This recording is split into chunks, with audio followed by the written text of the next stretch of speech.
Welcome to Sate Group of Education, Sambhajinagar, Kolhapur. Myself, Ajit Rathod, Faculty of Physics. In the previous lecture, we discussed about acceleration due to gravity and factors on which acceleration due to gravity depends. जसे की आपण last लेक्चरला बघितलं होतं की acceleration due to gravity म्हणजे काय, ते कोणत्या कोणत्या पॅरामीटरवर डिपेंड असते आणि प्रत्येक प्लॅनेटची acceleration due to gravity कशानुसार चेंज होते. सोबतच आपण काही न्यूमरिकल्स डिस्कस केले होते, काही न्यूमरिकल्स तुम्ही सोडून दिले होते. आजच्या लेक्चरमध्ये आपण बघणार आहे की acceleration due to gravity altitude नुसार कशी चेंज होते. म्हणजे अल्टिट्यूड म्हणजे काय, तर हाईट नुसार कशी चेंज होते. आपल्याला तर माहितीच आहे की स्पेसमध्ये तुम्ही अशा काही व्हिडिओज बघितले असतील की याच्यामध्ये झिरो ग्रॅव्हिटी असते. म्हणजे लोक अशी तरंगत असतात किंवा ॲस्ट्रॉनॉट असे तरंगत असतात, तिथे पाणी पण असं तुम्ही खाऊ शकताय, बरोबर आहे. असे काही तुम्ही व्हिडिओ क्लिप्स बघितले असतील. ओके, तर आता जसं जसं आपण हाय उंचीवर म्हणजे हायर अल्टिट्यूडवर जाणार आहे, उंचावर जाणार आहे, तसं तसं ॲक्सेलरेशन ड्यू टू ग्रॅव्हिटीमध्ये कसा चेंज होतो आणि तो कोणत्या पॅरामीटरवर डिपेंड असतो. सोबतच त्याच्यावर डिपेंड असणारे न्यूमरिकल्स आपण आता डिस्कस करायचे आहेत. ठीक आहे, तर बघा सुरुवात करत असताना आपलं टायटल आहे variation of G with altitude. Variation of G with altitude H, उंची. आता सुरुवात करत असताना एक लक्षात ठेवा की हा चॅप्टर पूर्ण संपेपर्यंत आपली अर्थ जी आहे त्याचं मास जे आहे ते आपण कॅपिटल एम ने दाखवणार आहे की जे कॉन्स्टंट आहे. रेडियस ऑफ अर्थ जे आहे ते कॅपिटल आर ने दाखवणार आहे. ठीक आहे, की जे आपण फिक्स आपण कन्सिडर करणार आहे 6400 किलोमीटर म्हणून. आणि मास ऑफ ऑब्जेक्ट जो आहे तो आपण स्मॉल एम ने दाखवणार आहे. ठीक आहे, हाईट आपण एच ने दाखवणार आहे. आता हे गोष्टी ज्या आहेत त्यामध्ये कॅपिटल एम आणि कॅपिटल आर म्हटलं, कॅपिटल एम आणि कॅपिटल आर म्हटलं की तुम्हाला लक्षात आलं पाहिजे की एक आहे मास ऑफ अर्थ आणि दुसरा आहे रेडियस ऑफ अर्थ. एम आणि आर ह्या डोक्यात व्हॅल्यू फिक्स डोक्यात बसवून घ्या. आता बघा सुरुवात करत असताना ऑन अर्थ सरफेस, पहिले आपण काय केस करणार आहे, ऑन अर्थ सरफेस काय होतं. तर बघा जसं तुम्हाला डायग्राम मध्ये दिसतंय की एक अर्थ स्पियर आहे ज्याचा रेडियस आहे आर, ज्याचा मास आहे कॅपिटल एम. ह्या दोन्ही पण व्हॅल्यूज फिक्स आहेत. ह्याच्यावर एक ऑब्जेक्ट आहे जसं तुम्ही आणि मी, एक object on the surface of earth की ज्याचा मास आहे स्मॉल एम. ठीक आहे, आता सुरुवातीला आपण जसं मागच्या लेक्चरमध्ये डिस्कस केलं होतं की प्रत्येक गोष्टीचं जे वेट असतं, वेट ऑफ एन ऑब्जेक्ट, हा म्हणजे काय असतो, त्याच्यावर ऍक्ट होणारा ग्रॅव्हिटेशनल फोर्स असतो. माझं वेट म्हणजे काय, तर माझ्यावर ऍक्ट होणारा ग्रॅव्हिटेशनल फोर्स. माझं weight place to place change होणार. म्हणजे मी इथून मूनवर गेलो तर माझं वेट चेंज होणार, बरोबर आहे. कारण की वेट हा काय आहे, फोर्स आहे आणि त्या फोर्समध्ये मास आणि ऍक्सेलरेशन ड्यू टू ग्रॅव्हिटी आहे. मग ऍक्सेलरेशन ड्यू टू मागच्या चॅप्टरमध्ये मी बघितले की planet to planet acceleration due to gravity change होते, बरोबर आहे. म्हणजे माझं वेट प्लॅनेट टू प्लॅनेट काय होणार आहे, चेंज होणार आहे, पण माझं मास चेंज होणार नाही. आता वेट जर place to place, planet to planet, altitude, depth आणि लॅटिट्यूड नुसार म्हणजे हाईट नुसार, खोलीनुसार आणि अर्थच्या सरफेसवर वेगवेगळ्या जागेवर जर चेंज होत असेल तर मग मी हा फोर्स जो आहे हा फोर्स कसा स्टडी करणार. तर बघा मी एक इक्वेशन लिहिणार, weight of an object on the earth. बघा weight of an object on the earth is equals to GF. GF म्हणजे काय, ग्रॅव्हिटेशनल फोर्स. GF म्हणजे काय, gravitational force acting on it on earth. म्हणजे एखाद्या गोष्टीचं वेट म्हणजे त्याच्यावर ऍक्ट होणारा ग्रॅव्हिटेशनल फोर्स.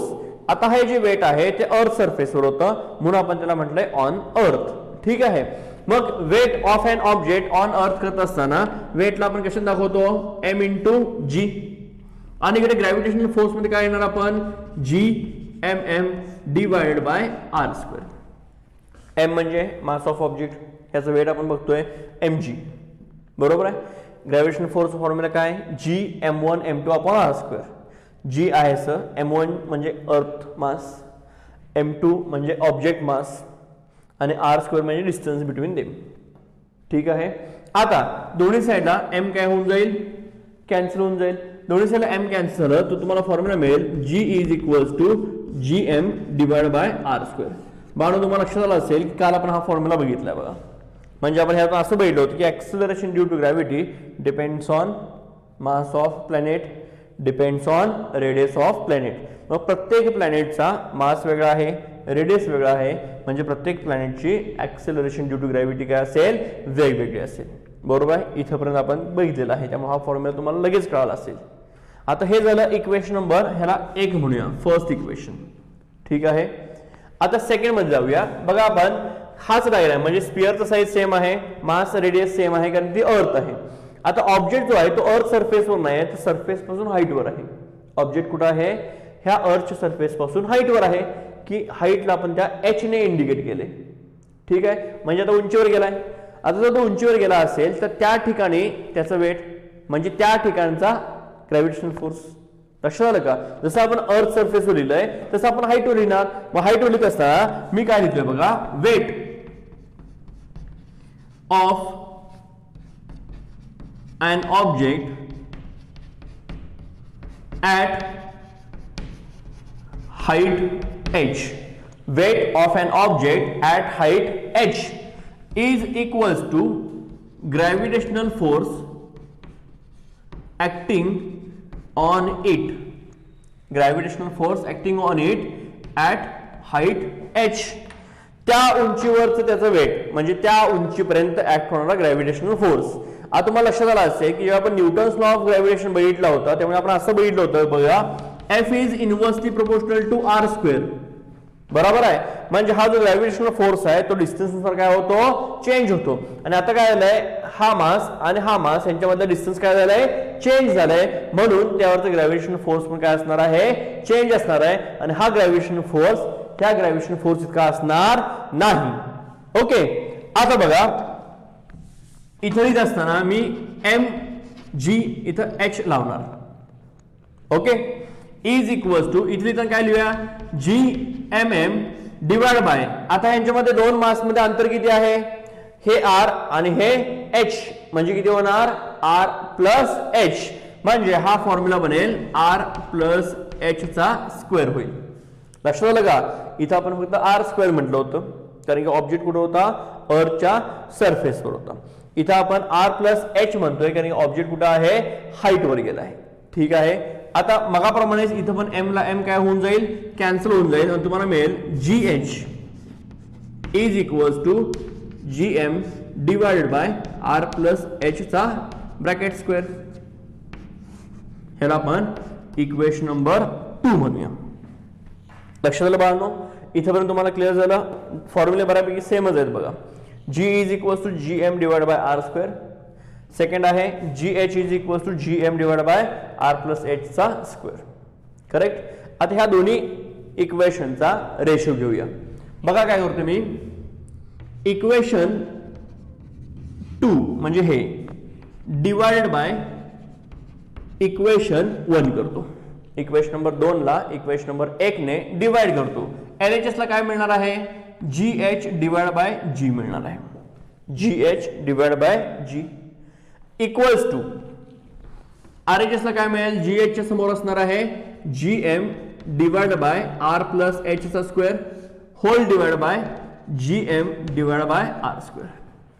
करेक्ट. आता ही क्वांटिटी जी आहे ती डिनॉमिनेटरच्या डिनॉमिनेटर मध्ये आहे, म्हणजे हे उलट मल्टिप्लाय होणार जसं तुम्हाला स्कूल लेवलला झालं बघा. मग हे G M divide by R plus H चा स्क्वेअर इनटू हे उलट झाल्यानंतर आर स्क्वेअर डिवाइड बाय काय होणार, जी एम होणार. म्हणजे दोन्ही साईडला जी एम आपलं आवडतं काम कॅन्सल करणे. जी एम कॅन्सल करून टाकलं, एल एच एस आय असा G H divide by G, म्हणजे तुम्हाला फॉर्म्युला मिळाला G H divide by G H divide by G is equals to R square divide by R plus H bracket square. R square हा divide by R plus H bracket square. बरोबर. म्हणजेच final formula तुम्हाला मिळेल G H divide by G is equals to R divide by R plus H ब्रॅकेटचा square. हे झालं relation between G H and G. म्हणजे height नुसार acceleration due to gravity कशी चेंज होते, हाईट नुसार ऍक्सेलरेशन ड्यू टू ग्रॅव्हिटी कशी change होते त्याचा हा झाला फॉर्म्युला. बाळांनो हा लक्षात आला फॉर्म्युला कसा काढलाय. तुम्हाला 10th स्टँडर्ड पर्यंत फक्त एवढंच होतं बघा. जसं जसं तुम्ही हाईटवर जाल तसं ऍक्सिलरेशन ड्यू टू ग्रॅव्हिटी कमी होते.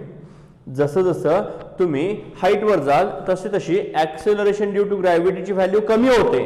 पण कशी कमी होते, कुठे गेल्यानंतर किती होते, किती हाईटला किती त्याची ऍक्सिलरेशन ड्यू टू ग्रॅव्हिटी कमी होते, हे रिलेशन जे आहे ते तुम्हाला आता इथे मिळणार आहे.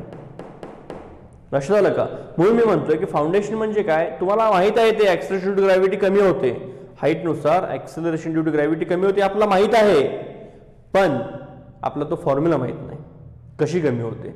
आता ह्या फॉर्म्युल्यामध्ये आपण व्हॅल्यूज पुटअप केल्या की तुम्हाला न्यूमरिकल कंटेंट करणार आहे. लक्षात आलं का. स्टार्ट करूया आपण, पुन्हा एकदा हे रिकॉल करतो आणि मग आपण न्यूमरिकल कंटेंट मध्ये जाऊया, म्हणजे तुम्हाला हे डोक्यामध्ये फिट बसेल.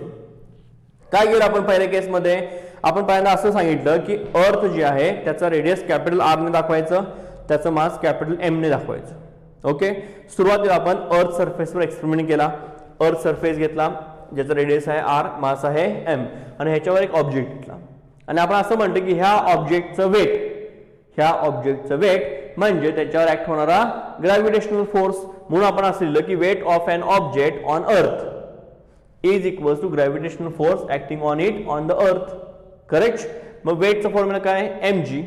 ग्रॅव्हिटेशनल फॉर्म्युला काय, gmm upon R square. Both साइडला m काय झालं, कॅन्सल झालं, आणि तुम्हाला फॉर्म्युला मिळाला g is equals to gm divide by R square. Correct. हा झाला इक्वेशन नंबर 1. मग आपण ते जे मास आहे ते मास हाईटवर घेऊन गेलो. हाईटवर घेऊन गेल्यानंतर आपल्या असं लक्षात आलं की weight of an object at height h equals to gravitational force acting at height. बरोबर आहे. म्हणजे वस्तू ज्यावेळी उंच जाणार आहे त्यावेळी त्यांच्यामध्ये डिस्टन्स वाढणार, आणि डिस्टन्स वाढली की ग्रॅव्हिटेशनल फोर्स काय होणार, कमी होणार. ग्रॅव्हिटेशनल फोर्स कमी होणार म्हणजे वेट पण कमी होणार, म्हणजे त्या उंचीवरचं वेट म्हणजे त्या उंचीवरचा ग्रॅव्हिटेशनल फोर्स असं म्हणावं लागेल. करेक्ट. मग weight of an object mgh. आता इथं m चेंज होणार नाही, उंचीवर गेलो मास चेंज झालेलं नाही, उंचीवर गेलो फक्त ग्रॅव्हिटी चेंज झाली, म्हणजेच acceleration due to gravity change झाली, म्हणून याला gh म्हटलं. Equals to gmm divide by R plus H ब्रॅकेटचा स्क्वेअर झाला. ओके.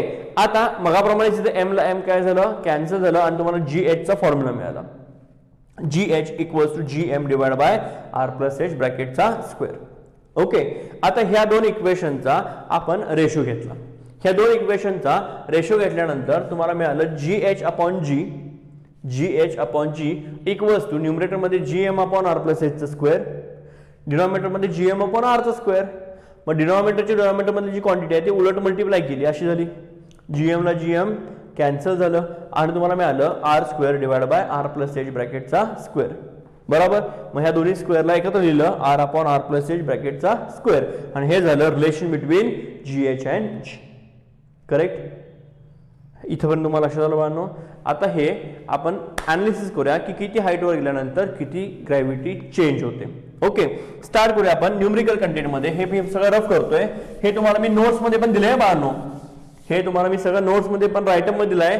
त्यामुळं तुम्ही हे व्यवस्थित वाचा पुन्हा एकदा, आणि वाचल्यानंतर तुम्हाला ते फॉर्म्युलेस डोक्यामध्ये फिट बसवा. कसं केले ते फॉर्म्युले कसे आणलेत, त्याचं प्रूफ कसं केलं मी, हे तुम्हाला तिथे मी नोट्स मध्ये प्रोव्हाइड केलं आहे. ओके. आता बघा न्यूमरिकल कंटेंट मध्ये फर्स्ट न्यूमरिकल घेतो, फाइंड g म्हणजे acceleration due to gravity at height h is equals to r by 4. म्हणजे उंचीवर किती गेलोय मी, जेवढे अर्थची रेडियस आहे. काही गोष्टी तुम्हाला फिक्स डोक्यामध्ये लक्षात ठेवा. इथं बघा मास ऑफ अर्थ जे आहे, mass of earth 6 into 10⁻24 kg, he value काय आहे, फिक्स आहे. दुसरी गोष्ट आहे रेडियस ऑफ अर्थ 6400 किलोमीटर. बरोबर. आता ह्या दोन्ही व्हॅल्यूज जे आहेत ते पूर्ण चॅप्टर संपेपर्यंत अजिबात विसरायच्या नाहीत. ह्या दोन्ही व्हॅल्यूज व्यवस्थित बघा, महत्वाच्या आहेत. आता आपला प्रश्न असा आहे की ज्यावेळी तुम्ही हाईट जाताय, किती हाईटवर जाताय, r/4. r किती आहे, 6400 किलोमीटर. बरोबर आहे. आणि त्याच्या 4 टाइम्सने कमी किंवा त्याच्या डिवाइड बाय 4 ने जितकी व्हॅल्यू मिळते तेवढ्या तुम्ही हाईटवर गेलाय. म्हणजे किती व्हॅल्यू मिळणार आहे, 6400 ला 4 ने डिवाइड केलं तर तुम्हाला किती व्हॅल्यू मिळणार आहे, 1600 किलोमीटर. बरोबर आहे का बाळांनो. 1600 किलोमीटरवर गेलो आपण तर ऍक्सेलरेशन ड्यू टू ग्रॅव्हिटीची व्हॅल्यू काय असेल. आता हे 1600 किलोमीटर कुठे जायचं आहे, वर जायचं आहे, अल्टिट्यूड वर जायचं आहे. ठीक आहे, मग चला आपल्याला फॉर्म्युला आहे GH, जसं की तुम्हाला माहित आहे GH divide by G is equals to R divide by R plus H ब्रॅकेटचा स्क्वेअर. करेक्ट. मग इथं ही जे H ची आहे व्हॅल्यू तिथं आपण काय पुटअप करणार, R/4 पुटअप करायचं. काय होईल मग, इज इक्वल्स टू R आहे असं, सॉरी या फॉर्म्युलामध्ये होल स्क्वेअर लिहायचं आहे. ओके, आणि ह्या H च्या बदली आपण काय पुटअप करणार आहे, R/4 पुटअप करणार आणि त्याचा काय होणार इथं स्क्वेअर होणार. ओके, आता क्रॉस मल्टिप्लाय करा, काय होणार बघा, इथं वरती आहे असं R असणार आहे, ह्याच्यामध्ये काही चेंज नाही आहे. ह्या 4 ने इथं मल्टिप्लाय केलं तर 4R होईल. ह्या 4 ने इथं मल्टिप्लाय केलं की 4R होईल. 4R प्लस R काय होणार, 5R, म्हणजे इथं येणार 5R डिवाइड बाय 4 आणि त्याचं काय येणार स्क्वेअर येणार. करेक्ट. आता डिनॉमिनेटरच्या डिनॉमिनेटर मध्ये 4 आहे, हे वर जाणार म्हणजे हे असं होणार 4R डिवाइड बाय 5R आणि त्याचं काय होणार स्क्वेअर. R ला R कॅन्सल, 4 चा स्क्वेअर किती असतो 16 आणि 5 चा स्क्वेअर किती आहे 25. म्हणजे तुम्हाला रिलेशन मिळालं GH divide by G is equals to 16 divide by 25. Correct. म्हणजेच देअरफॉर बघा GH ह्या G ने मल्टिप्लाय करतो is equals to 16 divide by 25G. कळालं का. आता तिथं तुम्ही G ची व्हॅल्यू पुटअप करा 9.8. G ची व्हॅल्यू किती आहे 9.8. ह्या G च्या बदली तुम्ही 9.8 पुटअप करायचं, 16 डिवाइड बाय 25 सॉल्व्ह करायचं. सॉल्व्ह केल्यानंतर तुम्हाला तिथे काय मिळून जाईल, त्याची व्हॅल्यू मिळून जाईल. ठीक आहे. आता तुम्हाला हे लक्षात आलं असेल की वरती 16 आणि खाली 25 आहे, म्हणजे न्यूमरेटर काय आहे छोटा आहे, डिनॉमिनेटर काय आहे मोठा आहे, म्हणजे ह्यांचा रेशो काय येईल 1 पेक्षा लहान येणार. मग 1 पेक्षा लहान असेल तर G ची व्हॅल्यू आणि GH ची व्हॅल्यू आपण कंपेअर केली तर GH ची व्हॅल्यू G पेक्षा काय असते लहान असणार. ठीक आहे. आता दुसरं न्यूमेरिकल बघूया. सेकंड न्यूमेरिकल मी ह्याच्यामध्ये लिहितो बघा, find G at height h is equals to R/2. h is equals to R/2. R किती आहे 6400 किलोमीटर आहे. R किती आहे 6400 किलोमीटर आहे आणि त्याच्या हाफ करायचं म्हणजे किती होणार 3200 किलोमीटर. ठीक आहे. आता तुम्हाला थोडंसं उत्तर गेस करता आलं पाहिजे. आपण हाईट वाढवली आहे. आता आधी किती होती 1600 किलोमीटर होती, आता किती आहे 3200 किलोमीटर आहे. आता काय होईल, पुन्हा आपण फॉर्म्युला लिहूया. GH divide by G is equals to R divide by R plus H ब्रॅकेटचा स्क्वेअर. बरोबर. म्हणजेच is equals to R divide by R plus H किती आहे R/2 आहे आणि त्याचा काय येणार स्क्वेअर येणार. इथं 2 ने मल्टिप्लाय केलं 2R plus R 3R divide by 2 होईल, म्हणजे वरती राहणार R डिवाइड बाय 3R/2 चा स्क्वेअर होणार. बरोबर. आता पुन्हा क्रॉस उलट केलं वरती तर 2R डिवाइड बाय 3R आणि त्याचा काय झाला स्क्वेअर झाला. आता R ला R पुन्हा कॅन्सल म्हणजे इथं मिळणार 4/9 मिळणार. ओके. मग GH इज इक्वल्स टू काय होईल 4/9 into G.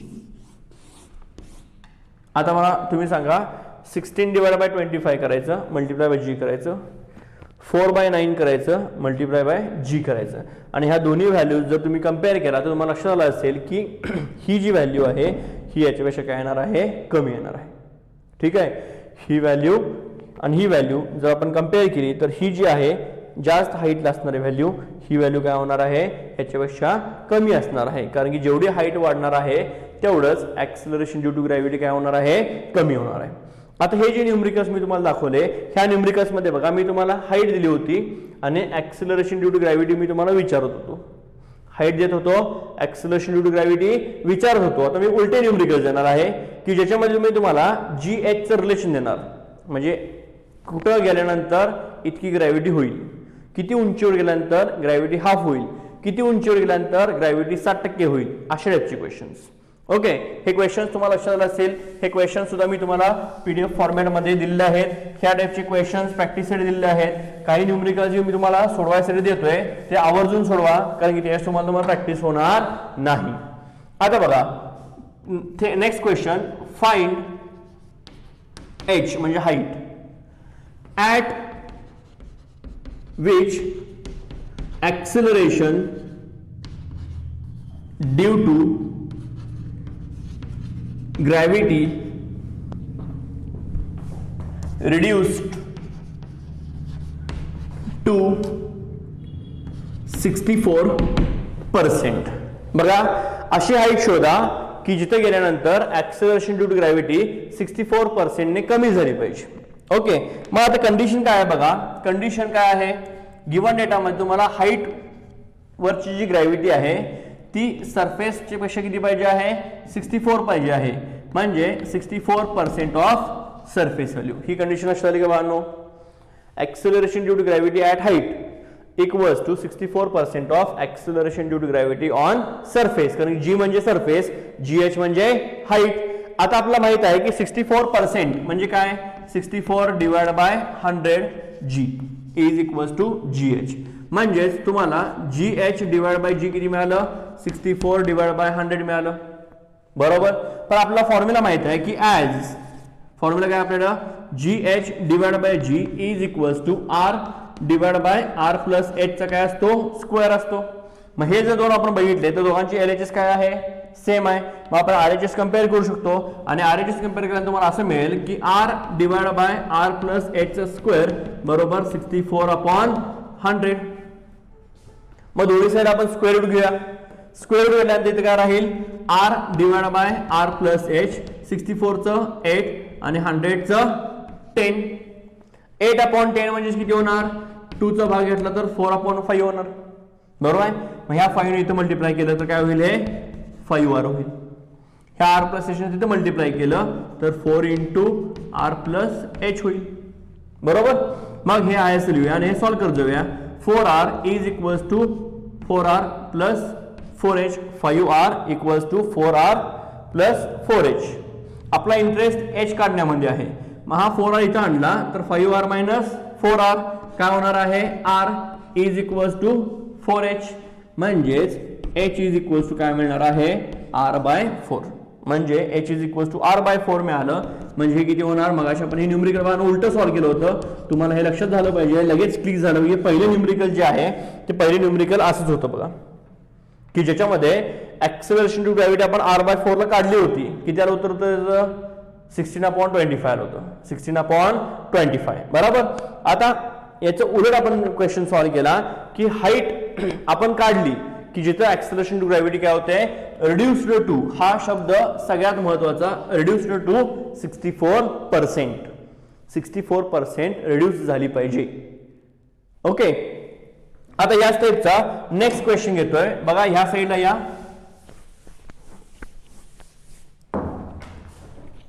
Question number 4. Find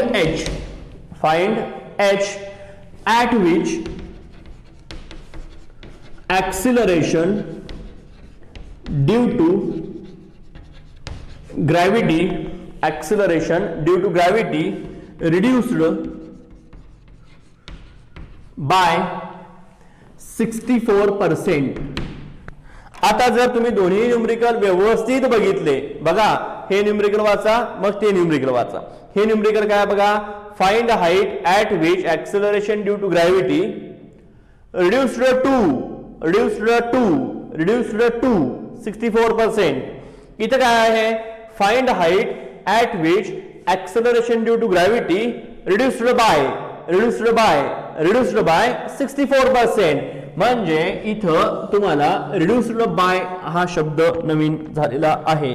म्हणजे इथं 2 होतं, इथं बाय आहे. काय फरक आहे, तर रिड्यूस्ड टू 64% म्हणजे 64% झाली पाहिजे, 64% झाली पाहिजे. आणि रिड्यूस्ड बाय 64% म्हणजे 64% ने कमी झाली पाहिजे, 64% कमी झाली पाहिजे. इथं काय म्हणतोय, 64% झाली पाहिजे आणि इथं म्हणतो आपण 64% कमी झाली पाहिजे. ह्या दोन्ही न्यूमरिकल मध्ये फरक आहे.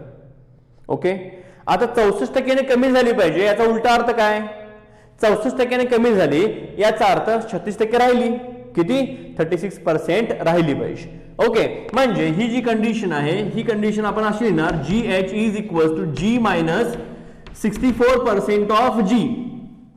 मग G मायनस 64% म्हणजे G 64 अपॉन 100 G. मग इथे मल्टिप्लाय केलं तर तुम्हाला राहील 36 डिवाइड बाय 100 G. ही झाली तुमची कंडिशन. 36% म्हणतो आपण त्याला, 64% कमी झाली पाहिजे याचा अर्थ 36% राहिली पाहिजे. आता बघा, as our formula is as GH is equals to किंवा GH divided by G is equals to R divided by R plus H ब्रॅकेटचा स्क्वेअर. बरोबर. आता आपण हे दोन्ही पण जर कंपेअर केले, GH is equal to 36 divided by 100 G म्हणजेच हा जी इथनं काढला आणि इथे लिहिला तरी चालतो, काय अडचण नाही. आता दोघांची LHS काय आहे, सेम. RHS कंपेअर करा, काय मिळणार आहे, R divide by R plus H ब्रॅकेटचा square is equals to 36 divide by 100 मिळणार. Taking square root on both side काय मिळेल, R upon R plus H is equals to 6 upon 10. 6 upon 10 म्हणजे किती येते बाळांनो, 3 अपॉन 5 येतं. करेक्ट. क्रॉस मल्टिप्लाय करा, ह्या R इथं 5 ने मल्टिप्लाय करा, 5R होईल. हे तिथं मल्टिप्लाय करा, 3 into bracket R plus H होईल. ब्रॅकेट मध्ये आत 3 मल्टिप्लाय करा, 3R plus 3H is equals to 5R. हे 3R इथं मायनस करा, काय होईल, 2R is equals to 3H. आपला इंटरेस्ट H मध्ये आहे म्हणजेच H इज इक्वल्स टू काय होईल, 2R डिवाइड बाय 3 होईल. बघा, दोन्ही न्यूमरिकलचा आन्सर वेगळा आहे. ओके, तिथे जर तुम्ही सॉल्व्ह केला तिथे तुम्हाला काय करावं लागेल, R ची किंमत 6400 टाकावी लागेल, डिवाइड बाय 3 करावं लागेल, मल्टिप्लाय बाय 2 करावं लागेल. आता ह्या दोन्ही आन्सर मध्ये इथं आन्सर काय होतं, H is equals to R by 4 होतं आणि तिथं आन्सर काय होतं, 2R बाय 3 होतं. दोन्ही न्यूमरिकल मध्ये फक्त ह्या वर्डचा फरक आहे, reduced to reduced by. Same टाइपचे न्यूमरिकल मी तुम्हाला होमवर्क दिलेले आहेत. ओके, आता आज जे आपण मी बोर्डवर तुम्हाला जवळपास 4 न्यूमरिकल सोडून दाखवली. पहिल्यांदा मी तुम्हाला H दिला, तुम्ही GH काढला. दुसऱ्यामध्ये मी तुम्हाला GH दिला, तुम्ही H काढला. ठीक आहे. हे दोन्ही न्यूमरिकलची प्रॅक्टिस व्यवस्थित करा, 2 टाईपची न्यूमरिकलची. आणि न्यूमरिकल वाचत असताना रिड्युस्ड टू आहे का रिड्युस्ड बाय आहे ह्याच्यावर फोकस करा, कारण हे चुकलं की न्यूमरिकल चुकलं. लक्षात आलं बाळांनो. उद्याच्या लेक्चरमध्ये आपण acceleration due to gravity with depth check करूया. म्हणजे डेप्थला गेल्यानंतर, अर्थच्या सरफेसच्या आत गेल्यानंतर कशी काय ग्रॅव्हिटी चेंज होते ते आपण उद्या डिस्कस करूया. आजच्या भेटीमध्ये काय डाऊट असेल तर मला लगेच व्हॉट्सअप करा, कॉल करा, मी तुमचे डाऊट्स लगेच क्लिअर करतो. ओके, थांबू आपण आज.